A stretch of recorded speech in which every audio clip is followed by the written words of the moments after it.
Hey guys, Dave here. Welcome to Centurions Review, the punk rock band of wargame review institutions. Here's what's going on. I need some advice from you guys. I'm going on paternity leave in about a month. I'll be on paternity leave for 12 weeks, and I figure in that time period I should be able to create a new video game. So I want to bounce some ideas off you guys and see what you think and get some suggestions.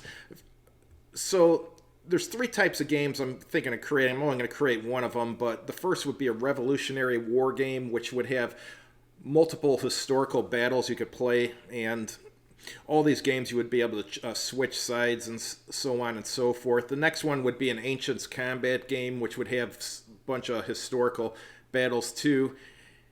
And the third one is a World War II skirmish game. The skirmish game would probably have like 12 scenarios. I've noticed there's a large interest in World War II in this hobby, so I figured I'd consider doing a World War II game.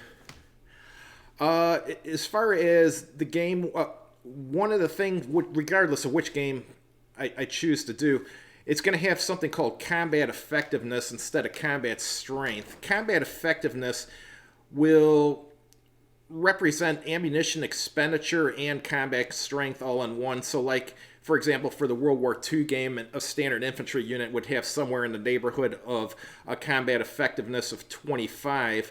How that works with the game is anytime you would attack or anytime you would defend, you automatically lose one from your combat effectiveness. And of course, if you're attacking, you'll do additional damage to the defender too, in addition to the one he automatically lost, and so on and so forth. So essentially the counters would have 25 steps, which is something you can get away with in video games. You can't get away with that in board games because you'd be driving yourself nuts trying to find the different counters every time you lost a step and so forth to replace it with.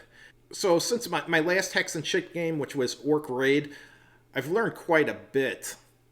In video games, you're always learning new stuff, but the main mistake I made in Orc Raid is that it required a full high-definition monitor, and I thought everyone had one. Boy, was I wrong.